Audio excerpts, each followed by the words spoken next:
Bueno, buenas tardes, muchas gracias por venir. Bueno, vamos a hablar un poco de nuestra revolución fundadora en el sentido estricto del término. Es una palabra linda, fundación, empezamos ahí algo, ¿no? Y creo que si nos remontamos un poco a los orígenes de esto, uno podría acordarse de aquellos libros de texto con los que estudiábamos y había antecedentes, ¿no? Los antecedentes de la Revolución de Mayo, donde algunos estaban más fuertemente que otros presentes, ¿no?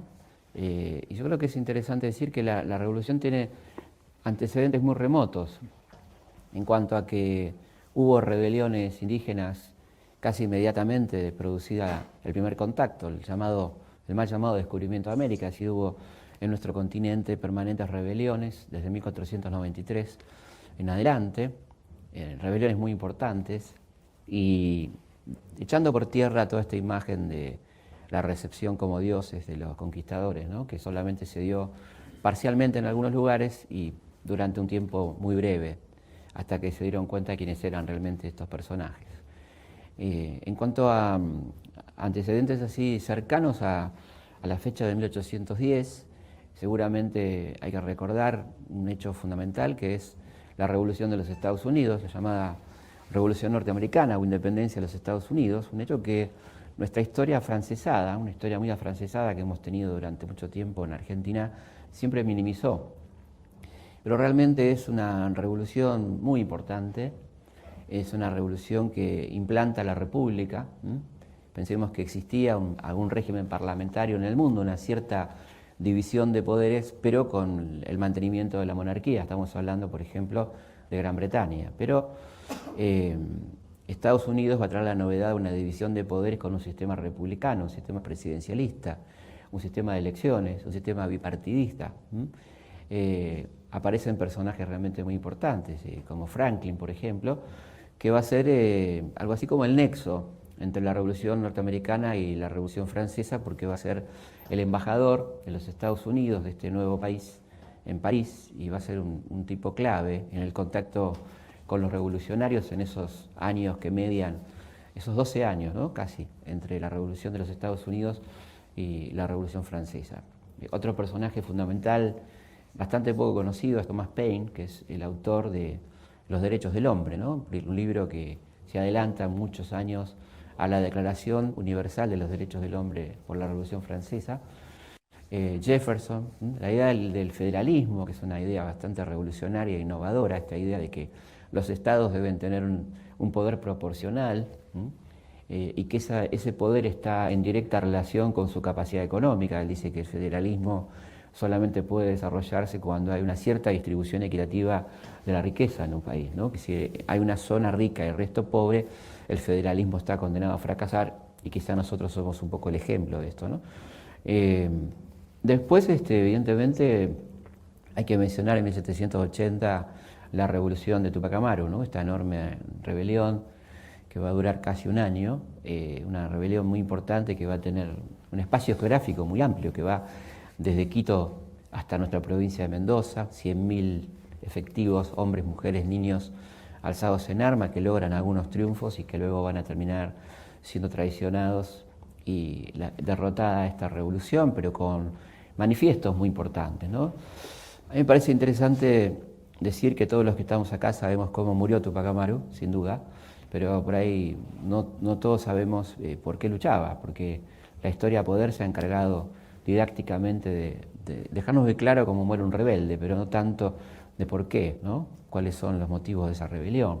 Esa rebelión se hacía en contra de la injusticia española, en contra de la esclavitud, llanaconazgo, la mita, sistemas de servidumbre personal, la devolución de las tierras. Un planteo muy interesante, ¿no? Es que si el Estado español reconoce a una persona como tal para que pague impuestos, la debe reconocer como alguien con derechos políticos también, ¿no? Esto plantea Tupac Amaru. Derechos de la mujer, que plantea Micaela Bastida, ¿no? Compañera de Tupac y una de las personas más importantes de esta rebelión, lo cual desmiente este dicho machista de que detrás de todo gran hombre hay una gran mujer, porque Micaela estaba prácticamente al mismo nivel de conducción de la revolución. La revolución termina, como sabemos, en una catástrofe, la derrota y el suplicio de todos los integrantes de la familia Tupac Amaru, con excepción del más pequeño, Fernando, que es enviado al África y luego a España, ¿no? Y bueno, uno ahí puede advertir la dignidad enorme de este hombre, ¿no? De Tupac, que en el último momento del suplicio se le pide que dé nombres, que delate, y cuando le preguntan por los responsables, él dice, y esto es interesante porque el que rescata este diálogo es el verdugo, ¿no? Fíjense cómo habrá impactado la dignidad de este hombre, que hasta el que va a contar la historia de los vencidos cuenta esto que dice Tupac, ¿no? Que es, acá hay solamente dos culpables, usted por haber creado las situaciones de injusticia y nosotros por querer modificarla, ¿no? Y lo dice el verdugo, ¿no? El comendador Areche, el corregidor Areche. Luego vendrán episodios que creo que son muy trascendentes también para acercarnos al escenario de la revolución, como son, por ejemplo, las invasiones inglesas, ¿no? Hecho casi gastronómico de nuestra historia, donde debatimos si aceite o no aceite o ese tipo de cosas. Nosotros en Algo Braneto nos burlamos un poco de esto, porque nos parecía que era una discusión menor y que era lo que quedaba en la gente, el aceite hirviendo, ¿no? Cuando en realidad estamos hablando de un hecho muy importante, un hecho importante a nivel internacional. Se da en el contexto de la guerra europea, ¿no? En las guerras napoleónicas, es decir, quién va a terminar ocupando una zona clave de América como es el Río de la Plata. ¿Por qué clave? Bueno, porque era la zona que controlaba el único paso interoceánico existente en América, que era el Estrecho de Magallanes. Pensemos que el Canal de Panamá le faltaban 100 años para construirse y todos los barcos que querían ir hacia el Pacífico tenían que pasar por nuestro territorio. Por lo tanto, además de ser un puerto muy importante, ¿no? El puerto de Buenos Aires, Montevideo, toda esta zona, por también el control de Portugal, de la colonia portuguesa de Brasil, todo esto está en juego en esa expedición al Río de la Plata en 1806. Ahí pasan muchas cosas. Primero, que se demuestra para las mentes preclaras que estaban mirando un poquito más allá cuál sería el momento de hacer una revolución independentista.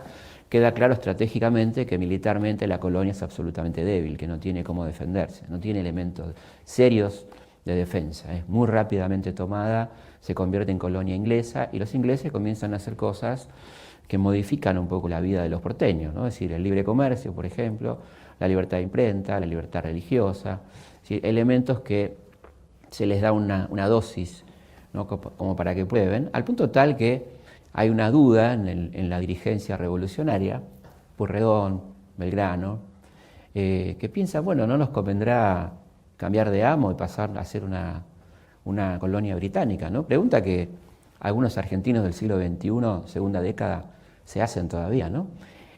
¿Por qué no fuimos a una colonia inglesa, ¿no?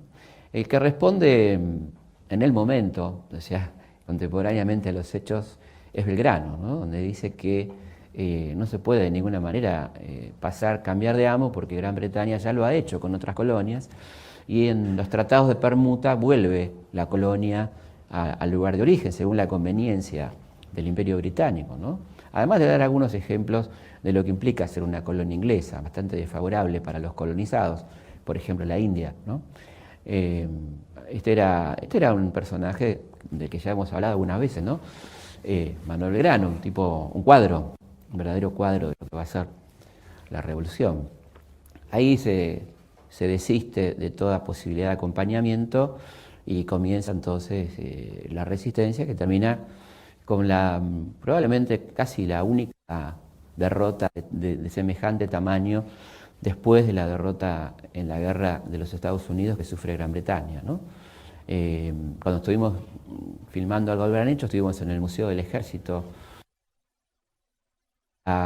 Dentro de las derrotas que sufrió el ejército británico hay dos muy marcadas, que ellos la llaman la derrota en los Estados Unidos y la campaña del sur, que son las invasiones inglesas, ¿no? que va a ser mucho más grave en la segunda invasión, cuando ya es realmente un ejército muy poderoso el que viene y es derrotado ya por un pueblo que lo está esperando, ¿no? Ese pueblo que está esperando al invasor también está pensando, ¿no? Porque ese pueblo ha formado las milicias populares, milicias realmente populares. ¿Qué tan populares? Bueno, para algunos demasiado populares, ¿no? Pensemos que a la milicia se incorporaba todo varón, a partir de aproximadamente los 14 años. No había una edad mínima, pero tengamos en cuenta que los chicos se incorporaban a la vida activa muy tempranamente porque morían a los 40 años aproximadamente. Las clases populares, alguien de las clases populares raramente vivía más de 40 años, ¿no? Esa era la expectativa de vida, así que se casaban a los 14, se incorporaban a la milicia a los 12, San Martín entró al ejército español a los 11 años, por ejemplo, ¿no? Bueno, los adultos varones se incorporaban, esclavos, libres. ¿Y qué importaba en las milicias? Particularmente en las criollas, porque estaban las otras que eran las españolas, los gallegos, los cántabros, bueno, cada uno tenía su gentilicio. En las criollas importaba la aptitud para el mando y para el combate. Entonces ocurría algo muy curioso, y era que un esclavo podía mandar a su amo en la milicia, porque tenía mayor aptitud de combate, y esto pasaba. La milicia era un lugar, lógicamente, donde se discutía política, y de las milicias van a ser la vanguardia de la revolución. Ahí se van a ir conociendo los muchachos que van a estar después en la primera línea de la revolución. Y hay otro hecho, después de este fracaso imperial tremendo, ¿no?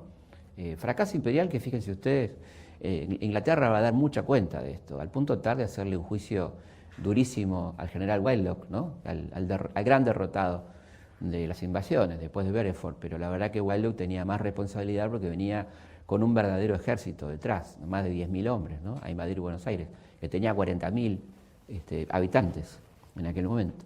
El juicio es durísimo, ¿no? Se lo degrada, bueno, y ahí se analiza un poco las causas de la derrota, y entre las causas de la derrota está la convicción de los porteños, dice, de los locales, de luchar hasta las últimas consecuencias. Ahora, una vez logrado el triunfo, la sensación que queda es, ¿y ahora qué hacemos, no? O sea, teníamos a un virrey que había huido las 2 veces, el virrey Sobremonte, que había defeccionado, que no se había preocupado en absoluto por la defensa de esa ciudad. El pueblo había elegido a un virrey, una cosa única en la historia de América, ¿no? Un pueblo que elige un virrey, al punto tal que esto preocupa mucho a las autoridades españolas, porque además el pueblo elige un virrey francés, ¿no? Bastante poco correcto en un momento apogeo. Así que esa es un poco una situación complicadita que va haciendo pensar a la gente, ¿y ahora qué, no? ¿Qué vamos a hacer ahora? Como si esto fuera poco, vendrá la gota que colme el vaso, ¿no? Que es la invasión napoleónica de España. Un hecho muy importante, un hecho donde Napoleón en realidad quiere invadir Portugal. Napoleón, entre sus estrategias militares, usa mucho la estrategia comercial y diplomática y ha decretado el bloqueo continental. Sabe que Inglaterra, el lugar donde más le va a doler y donde le pueden pegar es en su comercio, por lo tanto obliga a todos los países de Europa a bloquear continentalmente el comercio con Gran Bretaña, ¿no? Ahogar comercialmente a Gran Bretaña. Portugal se resiste a cumplir con el bloqueo, por lo tanto Napoleón invade Portugal, y para invadir Portugal tenía que pasar por España.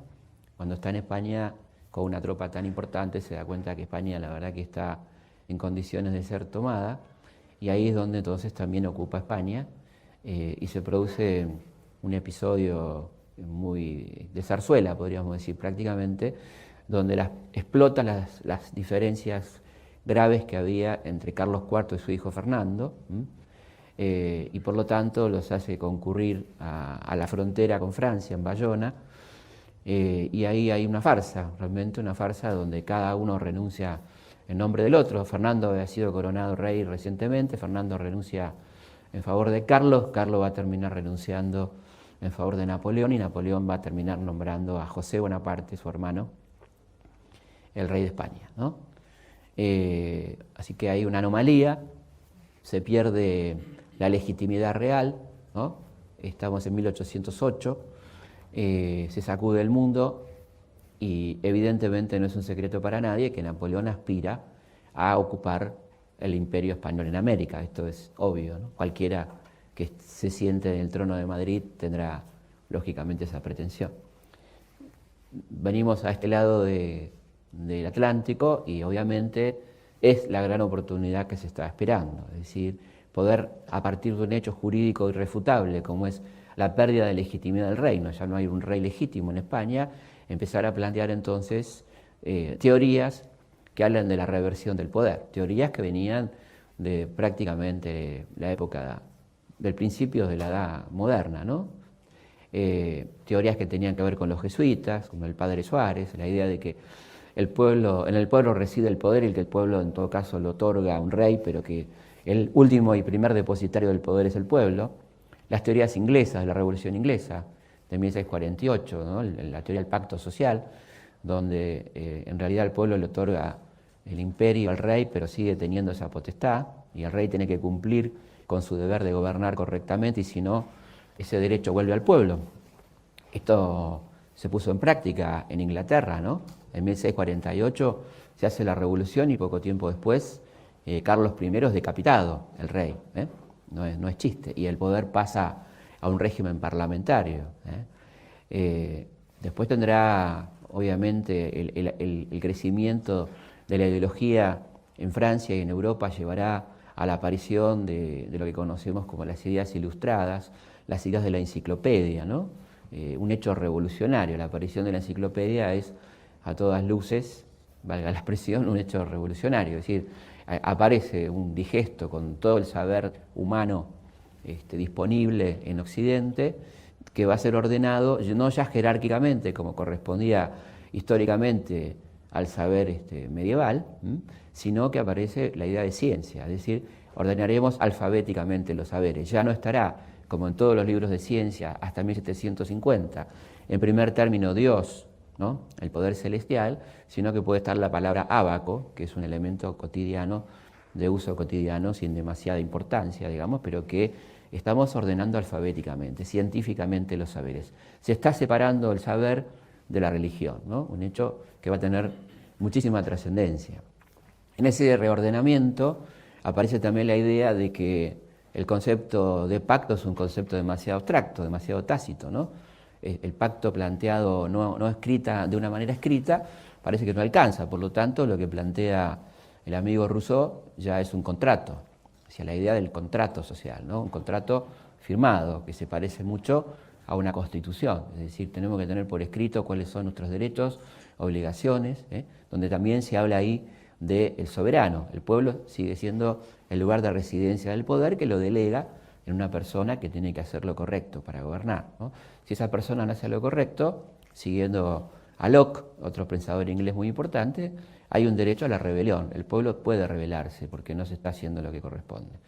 Si por algún motivo el rey pierde su poder, ese poder vuelve al pueblo que decidirá de alguna manera qué hace con él. Este principio de retroversión del poder aparece primeramente en lo que se llamó el silogismo de Chuquisaca, nuestra universidad más importante. Recordemos que nosotros pertenecíamos al Virreinato del Río de la Plata y la universidad más importante que teníamos era la de Chuquisaca, la actual Bolivia, una ciudad situada muy cerquita de las minas de Potosí, donde estudiaron personajes muy importantes de nuestra historia, como Mariano Moreno, como Juan José Castelli y como el autor de este silogismo, que es Bernardo de Monteagudo, quien plantea muy categóricamente que hay que pensar por nosotros, porque evidentemente España, hay un rey ilegítimo en España, ¿no? Y plantea esto en un exquisito trabajo que es el diálogo entre Fernando VII y Atahualpa, una obra de teatro, ¿no? Donde se discute en Fernando, el actual rey despojado de su trono por Napoleón, y Atahualpa, el último inca que ha sido asesinado por los españoles y despojado de su reino y de sus súbditos. Comienza este diálogo con Fernando VII diciéndole a Atahualpa: estoy desolado, me han despojado de mi reino, me han despojado de mi súbdito. Y Atahualpa le dice simplemente: te entiendo perfectamente, ¿no? usando una ironía muy interesante, Monteagudo, y a partir de ahí son todas fundamentaciones filosóficas, donde Atahualpa va a hablar con todo el andamiaje filosófico de la revolución y donde Fernando va a hablar con el discurso del papado, de la obediencia al poder divino, un trabajo impresionante de 1808 que termina con el primer manifiesto independentista del que tenemos memoria en el Río de la Plata, convocando a luchar por la independencia, ¿no? Esto es en 1808 y esto va a derivar en la revolución de 1809, 25 de mayo del 9, en Chuquisaca, cuyo uno de sus protagonistas es Monteagudo, este tucumano tan importante y tan poco valorado por nuestra historia oficial, antecedente inmediato casi de la revolución. Revolución de Chuquisaca y La Paz, dos levantamientos muy importantes donde hay mucha participación indígena también en este levantamiento que es reprimido durísimamente por Cisneros, este virrey que ha mandado de urgencia España para reemplazar al virrey francés, a Liniers. Una de las primeras tareas de Cisneros es esta cruel represión del levantamiento de Chuquisaca y La Paz.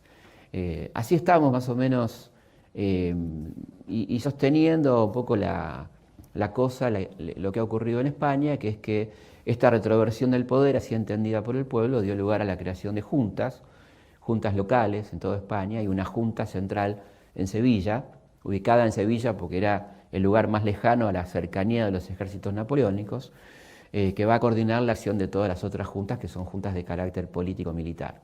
Estas juntas, por ejemplo, son la Junta Central de Sevilla, la que maneja los ejércitos. Por ejemplo, el ejército donde está peleando Napoleón, donde está peleando San Martín. El ejército de San Martín es un ejército que responde a la Junta de Sevilla, por ejemplo. De alguna manera había un paréntesis de cierta legitimidad en esta Junta. ¿Qué estaban esperando los patriotas que ya venían trabajando en pensar la independencia? Bueno, que caiga el último bastión del poder español. Sabían que era cuestión de tiempo. Y este último bastión del poder español cae en enero de 1810. Es decir, la Junta de Sevilla cae, ya no hay un poder convincente, se forma un consejo de regencia manejado por la aristocracia española y algunos obispos sin ninguna legitimidad. Y ahí es donde aparece la genialidad de algunos americanos que advierten que hay un intersticio legal por donde meterse.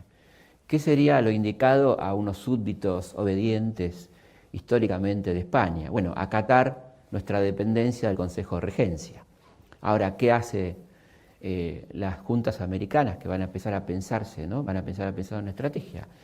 Bueno, vamos a directamente proclamarnos custodios de estos territorios para Fernando, pasando por encima de los consejos de regencia. Es decir, las revoluciones americanas se van a hacer en nombre de Fernando VII.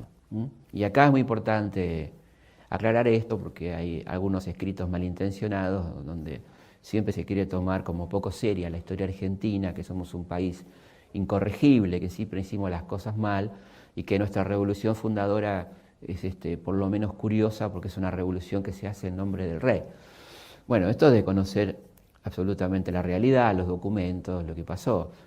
Eso es lo que se conoce históricamente como la máscara de Fernando VII, es decir, se dice que la revolución se hace en nombre de Fernando, pero claramente esto es una excusa para no reconocer al poder que existía en España, que era el Consejo de Regencia, un consejo hiperconservador, colonialista, que en realidad la operación, más que reconocer a Fernando, la operación política es desconocer al Consejo de Regencia. Esto es el acto revolucionario que va a pasar de México a Buenos Aires. Esta es la cuestión interesante, ¿no? Fíjense qué diferente, ¿no? De burlarse, decir una revolución que nace jurando fidelidad a un rey, a decir una revolución que nace desconociendo un consejo de regencia que está preparando expediciones para liquidarnos, expediciones militares. Son bastante diferentes la cosa, ¿no? Así es como finalmente van a llegar las noticias de la caída de la Junta Central de Sevilla. Qué diferente hubiera sido si esto hubiera ocurrido en tiempos más modernos, si hubiéramos enterado a los segundos vía internet de que cayó la Junta de Sevilla. Pero acá nos enteramos en el mes de mayo, que la Junta cayó en enero. Y por lo tanto las reacciones se van a producir en mayo. Llega las gacetas con un barco inglés que se llamaba Miss Slaughter, una fragata, y de alguna manera la inteligencia de los patriotas, que ya estaba funcionando activamente, inteligencia me refiero a agentes, ¿no?, muy infiltrados dentro del gobierno español, van a detectar esas gacetas y las van a conocer antes que el virrey Cisneros. Y por lo tanto esas gacetas circulan dentro del grupo patriota, que ya se empieza a preparar para urgir al virrey a convocar un cabildo abierto. El virrey demora la información, la Gaceta llega al 13 y él demora hasta el 18 la publicación de un bando informando que ha caído la Junta de Sevilla, y ya para ese entonces los patriotas han obrado haciendo copias y divulgando la caída de la Junta y comisionando a delegados para ir a hablar con el señor virrey Cisneros, cosa que no era fácil porque Cisneros era sordo, ¿no? Así que no era sencillo hablar con Cisneros. Había quedado sordo en Trafalgar. Además de que había ciertas cosas que por supuesto no quería escuchar, pero tenía una imposibilidad física real del hombre. Así comienza la denominada Semana de Mayo, que es una semana altamente intensa, 18 al 25, el 18 se publica el bando, y ya el 19 se comisiona a los delegados para ir a ver a este señor Cisneros. Era un sábado, ¿no? Y es interesante, le quiero leer un poquito cómo se da el diálogo, ¿no?, entre Cisneros y los delegados, que son Martín Rodríguez y Juan José Castelli. Van a verlo al virrey, el rey estaba jugando a las cartas con sus adláteres, y Castelli interrumpe el juego, le dice: excelentísimo señor, tenemos el sentimiento de venir en comisión por el pueblo y el ejército que están en armas a intimar a vuestra excelencia la cesación en el mando del virreinato. Ustedes se imaginan la cara de Cisneros, ¿no? Un tipo que nadie le había hablado así en su vida, digamos, y menos unos súbditos americanos que le digan que viene a cesar en su mandato. Bueno, le pone una cara, esto lo conocemos todos por el relato de Martín Rodríguez, ¿no?, que el virrey puso de cara de que insolentes, ensaya una frase como: ¿qué atrevimiento es este?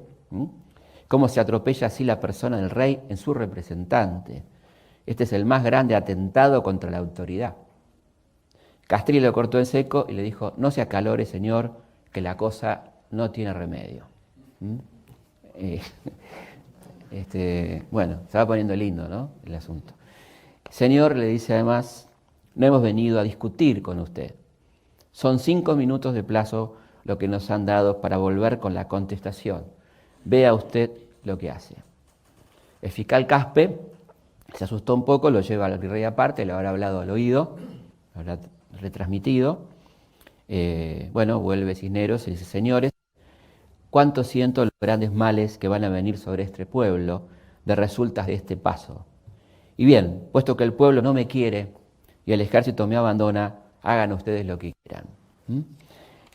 Así fue entonces que se va negociando la convocatoria final a un cabildo abierto, cosa que no va a ser en absoluto fácil. Cisneros debate mucho con sus socios qué van a hacer. Hay 2 estrategias. Primero, tratar de evitar por todos los medios el cabildo, porque sabían que perdían en la votación.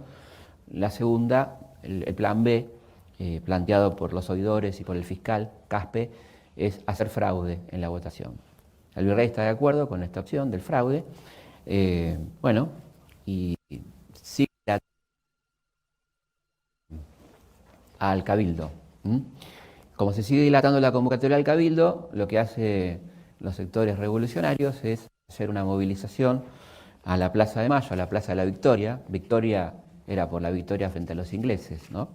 Y ahí van unos 600 muchachos bajo el nombre de la Legión Infernal, dirigidos por 2 pibes que nosotros conocemos básicamente por haber repartido cintas, que eran French y Beruti. En realidad eran jefes de dos batallones de milicias, básicamente de los sectores orilleros, es decir, los sectores populares de la ciudad de Buenos Aires. Decían que eran mozada de resolución, es decir, gente que estaba bastante decidida a hacer lo que tenía que hacer.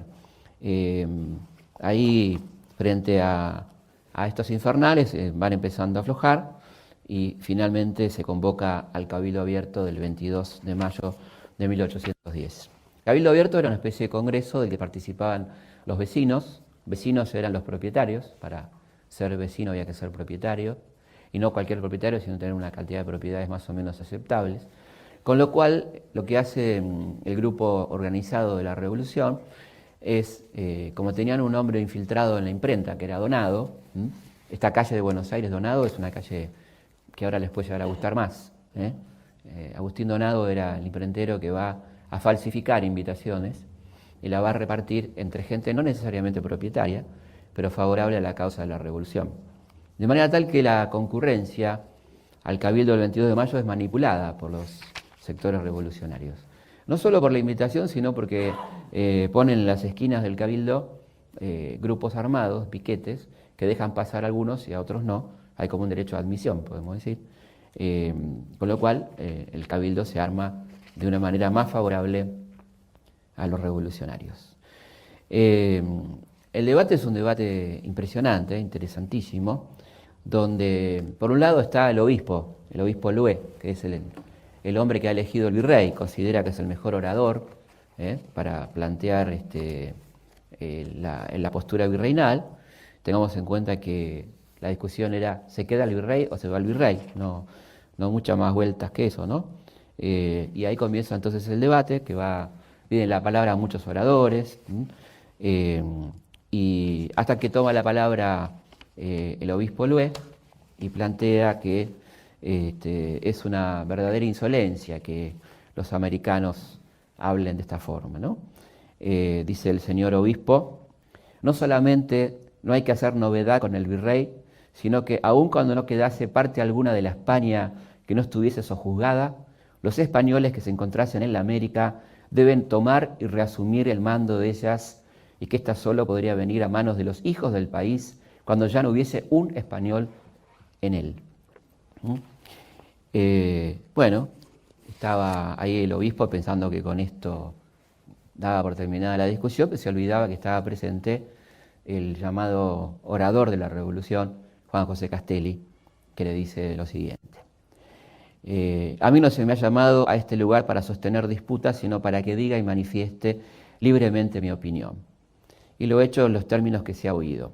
Asombra que hombres nacidos, le contesta Lué, asombra que hombres nacidos en una colonia se crean con derecho a tratar asuntos privativos de los que han nacido en España. Lo trata de denigrar a Castelli. Castelli va a contestar de una manera muy particular, diciéndole que si los miembros de un país conquistado no tienen derecho a hablar ni a resistirse a la opinión, entonces que los españoles se rindan ya a Napoleón y terminemos con este asunto. El argumento de Castelli es realmente demoledor, el obispo se queda sin palabras y se llama a votar, y la votación termina siendo altamente favorable a favor de la revolución, o sea, la institución del virrey. 67 votos a favor del virrey, 159 en contra. Hay una discusión después ahí en torno a quién debería pasar el poder. Castelli y Belgrano plantean que ese poder debe pasar al pueblo, alguna forma de poder ejecutivo. Los sectores más conservadores plantean que tiene que pasar al cabildo, el sector saavedrista concretamente, que es lo que termina ocurriendo. Eso da lugar a que sea en el cabildo donde se cuenten los votos y ahí donde se produce el fraude, directamente en un acta que consta que no es muy difundida ni conocida. Se reconoce que ha sido votado en mayoría la destitución del virrey, pero el acta, muy curiosa, dice: sin embargo, debe haber a pluralidad de votos cesado en el mando del excelentísimo señor virrey, no debe ser separado absolutamente de su cargo, sino que debe nombrarse acompañándolo una junta de gobierno, que siga siendo presidida por el señor virrey. O sea, una maniobra que se va a concretar el 24, que es una junta nueva, presidida por el virrey, cosa que es rechazada muy fuertemente por los patriotas, con las armas en la mano, con la gente movilizada nuevamente, el 24 de mayo, esa junta cae, y el día 25, como todos sabemos, se va a conformar el nuevo gobierno, ¿no? un gobierno que va a tener como secretario de Guerra y Gobierno a Mariano Moreno, un personaje muy importante que vieron guardado, ¿no? Era una figura que los integrantes de la revolución venían guardando, incluso se le pide que no participe activamente del debate del 22. Imagino que Mariano se salía de la vaina por participar, pero se le pedía un perfil bajo, ¿no? Y realmente ahí empieza entonces este proceso de cambio que arranca con la revolución del 25 de mayo de 1810, un proceso complicado, el inicio o un intento de revolución que se va a ver frustrado finalmente, pero que plantea a partir del plan de operaciones de Mariano Moreno un modelo de país completamente revolucionario, ¿no? Un modelo de país donde hay que liberar a los esclavos, hay que hacer industrias nacionales, el Estado tiene que intervenir fuertemente en la economía, se habla de la inclusión, se habla de reparto de tierras, se habla de sublevar al sur de Brasil para liberar a los esclavos, se habla de expropiaciones, ¿no? Ese es el plan de Moreno que tanto inquieta al poder y que termina en la contrarrevolución, que lo terminará separando el poder en diciembre de 1810.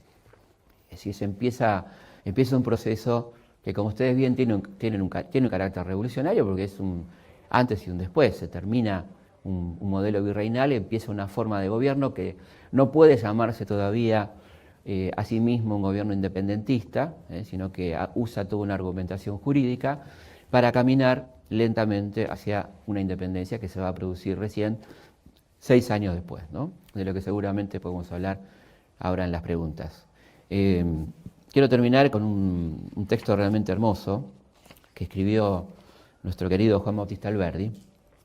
Él escribe una obra de teatro que se llama 1810 y hablando un poco de la situación en la que nos encontrábamos en 1810, es decir, cuando comienza la revolución, donde teníamos a Portugal en Río de Janeiro, porque la corte portuguesa se había mudado después de la invasión napoleónica a Río de Janeiro, Montevideo ocupado por los realistas, Paraguay ocupada por los realistas, el Alto Perú, Chile, rodeados absolutamente, nos animamos a hacer aquella revolución.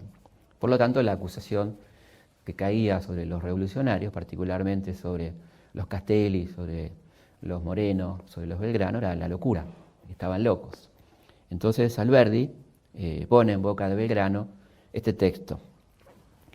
Nosotros somos esos locos, ¿lo saben ustedes, mis amigos? Somos locos porque pensamos que hay una justicia eterna que es llamada a gobernar el mundo.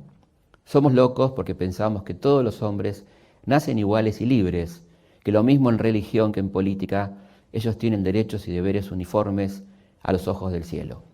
Somos locos porque pensamos que todos los pueblos son libres y soberanos y que no hay más legitimidad política en el mundo que la que procede de las voluntades. Somos locos porque pensamos que el reino de la razón ha de venir algún día. Somos locos porque no queremos creer que los tiranos y la impostura y la infamia han de gobernar eternamente sobre la tierra. Somos locos porque no queremos creer que nada hay en el mundo de positivo y perpetuo fuera de las cadenas, los cañones, el plomo y el crimen. Por eso somos locos, sí. Y si por eso somos locos, yo me lleno de orgullo de ser loco, loco de ese modo. Yo me ennoblezco con la locura de creer, como creo, que un sepulcro está acabado ya para nuestros tiranos, que la libertad viene, que el reinado del pueblo ya se acerca y que una grande época va a comenzar. Muchas gracias. Bueno, abrimos las preguntas, dudas.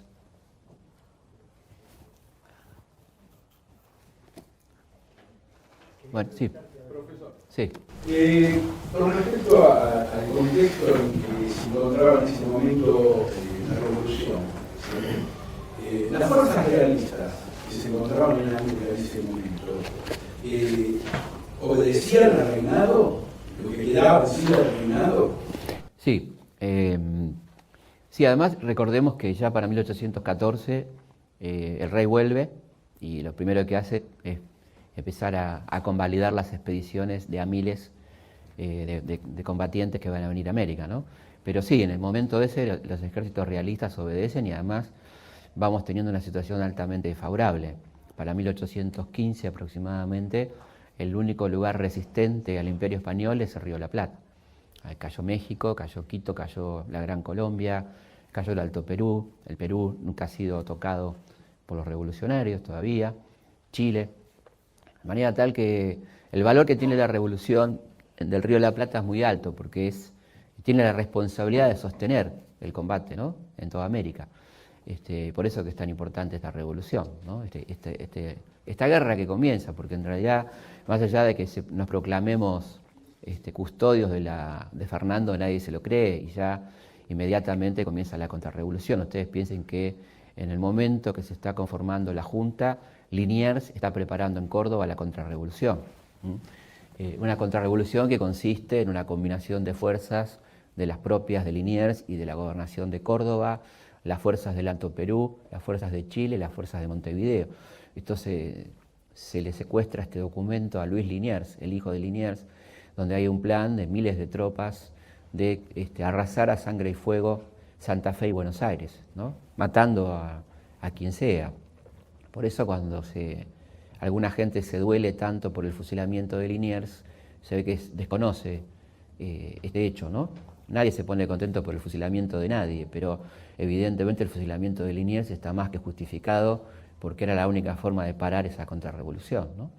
Ese es un primer ataque. Vendrán los ataques de Montevideo, que no paran nunca, ataques que hacen entendible el combate de San Lorenzo, que nunca nos explicaron, ¿no? Parece que llega un loco de Inglaterra y se pone a pelear en el Paraná. ¿Qué le pasa a este tipo, no? Feo asoma, qué sé yo. Bueno, eso es una forma de parar los ataques más duros que recibía la revolución de parte de Montevideo, donde había alguien que se había autoproclamado virrey, que era Elío, y que mandaba permanentes cañonazos. Buenos Aires es una ciudad bombardeada casi permanentemente. Ataques de barco, ataques sobre la ribera, robo de ganado, arrasar con pueblos. Se hace una tarea de inteligencia, no estaba la persona idónea para armar un cuerpo de caballería, no había un cuerpo de caballería, de hecho, ¿no?, hasta que llega San Martín y plantea junto a la red de espionaje un trabajo de más o menos 7 meses para lograr concentrar la poca tropa que se tiene en San Lorenzo, y se brinda ese combate, que es un combate maravilloso, que a mí me causa mucha gracia cuando dicen, sí, pero San Martín libró un solo combate en Argentina. Bueno, la verdad que no está mal, ¿no? Es una batalla, un combate o escaramuza, como le quieren poner de nombre, pero la cuestión es que dura 15 minutos, donde una tropa que es la mitad del atacante la destroza, ¿no?, en 15 minutos. Lo que habla de que el señor que está al frente de ese ejército algo sabe, ¿no?, de lo que está haciendo. Entonces, digo todo esto porque la verdad que a uno le da un poco de bronca que se hable tan ligeramente de algunas cosas, ¿no? El único combate en territorio argentino es una imbecilidad, porque el territorio argentino era muy amplio, porque en realidad combatir en Chile era combatir a favor de la Argentina que no existía, por otro lado, en aquel momento, ¿no? Provincias Unidas, en todo caso. Pero bueno, tenemos estas cosas que algún día nos curaremos, qué sé yo, guardaremos los libros por ahí. Pero la verdad que sí, las tropas eran obedientes, había dentro de esas tropas un componente americano importante, esos ejércitos del rey tenían a muchos americanos también combatiendo a favor del rey, así que una situación altamente delicada. Y el gran fantasma de Portugal, ¿qué actitud va a tomar Portugal frente a la revolución, ¿no? Que ahí contábamos hasta cierto punto con la venia de Gran Bretaña, hasta cierto punto. Una actitud permanentemente ambigua, porque Gran Bretaña era en 1810 la gran aliada de España contra Napoleón, por lo tanto nos obligaba a no proclamar la independencia y nos va a obligar prácticamente hasta la caída de Napoleón. No casualmente nuestra independencia se proclama en 1816, es decir, poco después de la caída definitiva de Napoleón en Waterloo. Hasta ese momento, un país tan altamente dependiente de Gran Bretaña no podía proclamar su independencia de España, por lo menos independencia formal y política, ¿no? Y eso es un hecho muy interesante. E incluso con un hecho lindante temporalmente con el Congreso de Tucumán, que es la pretensión de Carlos María de Alvear, nuestro máximo gobernante en aquel momento, nada más y nada menos que el director supremo, de ofrecerle a Gran Bretaña el protectorado sobre estos territorios, o sea, que pasemos a ser una colonia inglesa, ¿no? Y esto sí es lo que definitivamente decide la convocatoria al Congreso de Tucumán, es decir, la rebeldía de San Martín, el levantamiento del Ejército del Norte, la expulsión de Alvear y sí la convocatoria del Congreso de Tucumán entonces, ¿no? Sí. Sí, mira, lo que me tiene muy intrigado es saber qué edad física tenía San Martín en el momento del combate de San Lorenzo. 34. De los cuales tenía 20 y pico de 20 años de pertenecer al ejército español activo, 20 años de actividad tremenda, ¿no? O sea, pelear contra los moros en Argel, siempre en escuadrones muy riesgosos, porque como él era granadero, en general los granaderos por definición son el escuadrón de explosivos, las granadas, ¿no? Algunos creen que porque son de la ciudad de Granada, no. Los granaderos son una formación que históricamente formó Luis XIV, que eran justamente los encargados de los explosivos. Y con el contacto con los Borbones, la idea del granadero pasa a España. Y los granaderos son ni más ni menos que los comandos de explosivos. Así que este chico de 14 añitos, 13, 14, ya está poniendo bombas, ya está combatiendo 40 días de asedio, por ejemplo, en Orán, campañas navales tremendas, bueno, todo esto. Y además lo contrario, tenía una edad mucho mayor. Sí, había de todo, pero en general estaba peleando contra Napoleón en un momento dado, ¿no? O sea, o contra los ingleses, porque iban cambiando de bando de acuerdo a las alianzas que iba sosteniendo España. Él pelea contra los moros, contra Inglaterra, contra Francia, contra Portugal, depende cómo eran las alianzas políticas que armaba Carlos IV y luego Fernando, ¿no? Pero sí, es una persona, además con una enorme formación política, ¿no? Tipo, un cuadro político realmente asombroso, o sea, una persona que tenía su biblioteca personal de 400 volúmenes, que la mayoría eran libros de filosofía, teoría política, historia. Bueno, tenía una colección completa de la enciclopedia, tenía, bueno, de todo, ¿no? El diccionario filosófico de Voltaire, los escritos de Rousseau, bueno, un hombre, un pensador muy avanzado, además. Muchas gracias, Por favor. Sí. El papel de los factores económicos en la revolución, en la cuestión más vinculada a ver el nivel económico. Sí, fundamental, muy importante.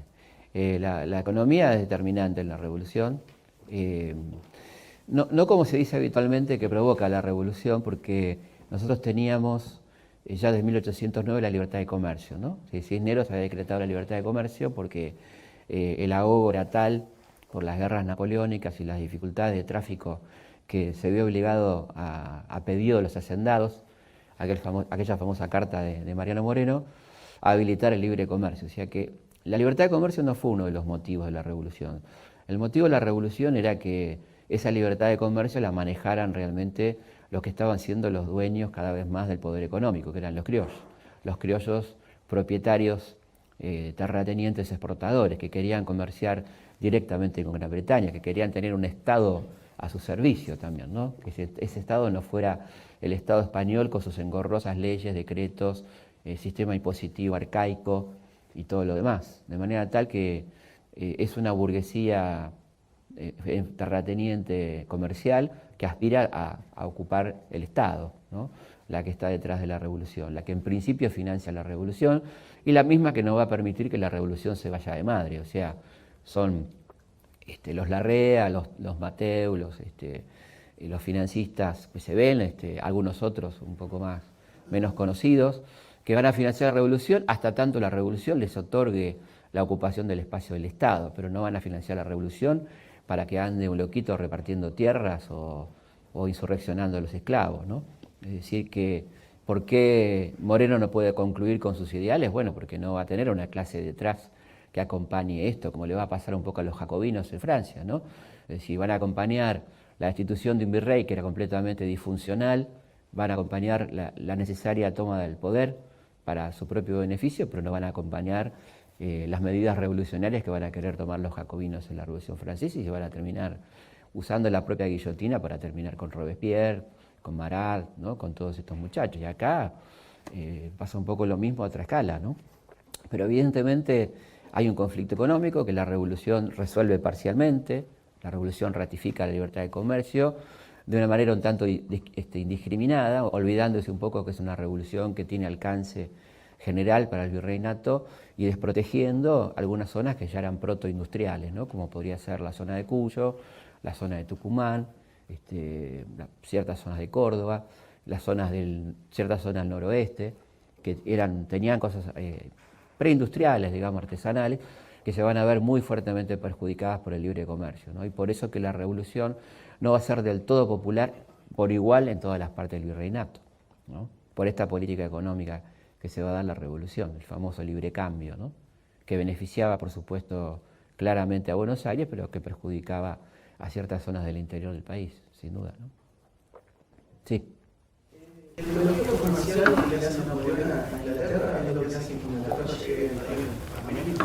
No, porque sí, en parte sí, en todo caso la segunda, ¿no? La segunda invasión. El bloqueo se decreta más o menos al fin del 6, principio del 7, así que sí. Por otra parte ya Inglaterra estaba decidida a la conquista de mercados, su revolución industrial había multiplicado los stocks, necesitaba necesariamente buscar nuevos mercados y dentro de esa política está que Gran Bretaña quiere colonizar Buenos Aires con muy buena información de que esta ciudad estaba muy desguarnecida y que era un lugar muy apetecible, además de que tenía una precisa información de que había 1.300.000 pesos platas que estaban por ser despachados, una fortuna, más o menos unos 30 millones de dólares al día de hoy más o menos, un dinero que venía de Potosí que estaba por ser despachado.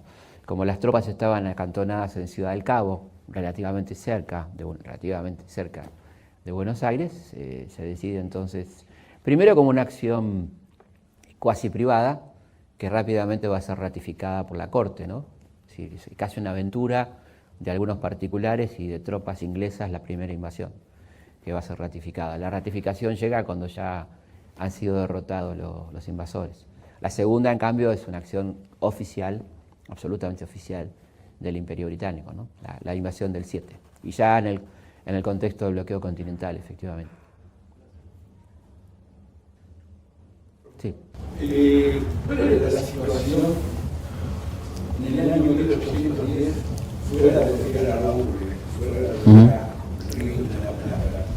En cuanto a la composición que tenemos, o sea, en cuanto a los reales y a los pro-realistas, ¿cómo estaban constituidos esos focos de ciudades que estaban en el interior del reino? Bueno, en primer lugar era una zona que estaba bastante interrelacionada comercialmente, ¿no? Esta idea de que eran zonas aisladas no es cierta, y tampoco es cierta el aislamiento con respecto a las poblaciones indígenas. Había un muy estrecho contacto con los pueblos indígenas, un comercio bastante fluido. Por ejemplo, esto está sentado en las actas del Cabildo, como por ejemplo los pampas se acercan al Cabildo en 1806 para ofrecer más de 1.000 lanzas en la defensa de Buenos Aires contra los ingleses, y cómo el Cabildo les pide por favor que se vayan, porque en realidad prefieren a los ingleses antes que a los pampas, ¿no? Que se le tiene más miedo a la revancha que pueden tomar los pampas que lo que pueden hacer los ingleses. Pero quiero decir, había contacto, había vínculo comercial, vendían, compraban, llegaban, se iban, todavía en esa época, previa a los grandes malones, ¿no? Y previa a las grandes agresiones de parte de las campañas que comienzan más o menos a partir del 15, por ahí, ¿no? Las campañas llamadas campañas del desierto. La primera la de Martín Rodríguez. Y después había zonas, como dije antes, con cierta producción interesante, podemos casi prefabriles, ¿no? Como por ejemplo la zona de Cuyo, con su producción vitivinícola, su gran producción ganadera de exportación. En realidad era más importante en Cuyo la producción ganadera que la vitivinícola todavía, pero lo que distinguía a ese lugar es que había una industria ya instalada, una producción importante de vino. Claro, era una manufactura, era manufacturar un producto que era el vino, ¿no? Algo parecido pasaba en La Rioja, donde además, y Catamarca, donde había una importantísima producción de ponchos y de textiles, de aguardientes. Después en Tucumán había la famosa producción de azúcar, la producción de carretas, que era importante, y la creación de mulas para mandar a Potosí. Después en el litoral había importante producción ganadera. Y entonces estos lugares son los que más van a protestar frente a una apertura tan abierta de la economía, ¿no? Ese libre cambio, sin reparos, que los va a perjudicar tanto, ¿no? Y que también dudan un poco de hasta qué punto esta revolución les conviene, ¿no? Esta es la cuestión. Bueno, sí. Quería saber cómo fue la conformación, la decisión para el puesto que ocuparon en la primera junta de gobierno, bueno, cada uno de ellos, y un poco saber cuáles eran las funciones de los saberistas y morenistas, cuáles eran cada que robaba cada uno, y de los morenistas también era el pensamiento de lo que querían como país. Vamos por parte entonces. Sí. La primera Es la decisión de cómo se conformó la Junta. Bueno, es muy gracioso los testimonios de la época como lo describen. Dice algo así como la mano de Dios adelantándose al Mundial del 86, ¿no? Literalmente, hay una mano divina, tomó la pluma y redactó la composición de la Junta. Así dicen varios documentos de la época. Lo cual habla de que evidentemente la Junta estaba conformada de antemano, que la Junta reunía poderes fundamentales. En la Junta está representado los poderes existentes en aquel momento. Tenemos sacerdotes, tenemos comerciantes, tenemos terratenientes y tenemos miembros de las profesiones liberales. Es decir, que la Junta refleja el poder criollo y parte de un remanente español que acuerda con ese cambio. Por ejemplo, en la figura de Larrea y Mateu, dos comerciantes catalanes que van a participar de la conformación de la Junta. La Junta entonces expresa un poco el poder. Por un lado, Saavedra, presidente, no por haber hecho demasiados méritos, sino porque es el comandante de la capital, el hombre que maneja el poder militar. El secretario de Guerra y Gobierno a uno de los cuadros más lúcidos de la Revolución, que es Mariano Moreno, y luego son los vocales, Belgrano, Castelli, ¿no? Paso, Ascuénaga, cada uno con su cuestión, sus vínculos. De alguna manera, Saavedra representa al sector terrateniente, ¿no? Moreno representa claramente al sector liberal, Belgrano al sector de los comerciantes y también a las profesiones liberales por su condición de abogado. Y esto es un poco esta Junta conforma entonces esa posición. Dentro de la Junta, el sector morenista en un principio está conformado por Castelli, por Belgrano y por Moreno, y por Paso, secretario también de la Junta. Plantean una revolución que vaya más allá del cambio de virrey por una Junta, sino que tenga cambios más profundos. Y el resto de los integrantes de la Junta son el sector conservador, de la figura fuerte Saavedra, pero también Ascuénaga es una figura importante, y plantean de entrada, en todo caso, ir frenando que la revolución se vaya de cauce, que la revolución vaya por caminos que ellos no pretenden. Ellos se conforman y es lo que querían, en todo caso, reemplazar al virrey por un gobierno propio, por un gobierno de esos sectores del poder. La otra pregunta era que planteaba cada uno, es esto, ¿no? La tercera, el morenismo. ¿Qué idea tenían para el país? El morenismo lo que plantea es un cambio muy radical de país, la idea de conformación de una nación con un Estado fuerte. Por ejemplo, una frase textual del programa, del Plan Revolucionario de Operaciones es insuflar 300 millones de pesos, una fortuna incalculable del Estado en la actividad económica para ir modelando la actividad según las necesidades del país. Creación de fábrica de pólvora, fábrica de armas, transformación de la materia prima, producción de algodones y de telas y de vestidos, de zapatos, o sea, la idea de la manufactura, donde ahí está la mano de Belgrano, que Belgrano es coautor del plan de operaciones, ¿no? La idea de la manumisión de los esclavos, la idea de un país realmente muy diferente al que se estaba planteando del otro lado, ¿no? Es un verdadero plan, que los invito a leerlo, un plan para no tomar al pie de la letra, porque ese plan es un plan de máxima, o sea, tanto Moreno como su coautor Belgrano sabe que ese plan es un plan pedido por la Junta y que será negociado. Por lo tanto, las expresiones de máxima que se ponen, se saben que en algún momento van a bajar. Cuando dice hay que cortar cabezas y hay que... todo eso que se pone como subrayado por los enemigos de Moreno, son expresiones que se ponen ahí sabiendo que se están maximizando para después en algún punto negociar con los otros sectores de la Junta, ¿no? Pero podemos decir que es el primer plan orgánico de un modelo revolucionario en el Río de la Plata, conjuntamente con lo que va a ser después el manifiesto de la Florida y las instrucciones de Artigas, ¿no? Que es el otro gran plan revolucionario que tenemos en el Río de la Plata, donde ya ahí se avanza un poco más, donde ahí se habla, por ejemplo, directamente de la reforma agraria, se habla del matrimonio civil, de la libertad de culto, de la libertad de imprenta, de la república, ¿no? De muchas cosas muy atrevidas que planteaba José Artigas en ese manifiesto. Bueno, muchísimas gracias por haber venido y nos vemos en junio. Ya le vamos a avisar por los conductos habituales. Vamos a estar con Alejandro Horowitz hablando de los peronismos. Es autor de un gran libro, Los 4 peronismos, y que él fue actualizando. Y vamos a hablar del peronismo ayer, hoy y la trayectoria del movimiento peronista a lo largo de la historia. Bueno, nos vemos la próxima. Muchas gracias.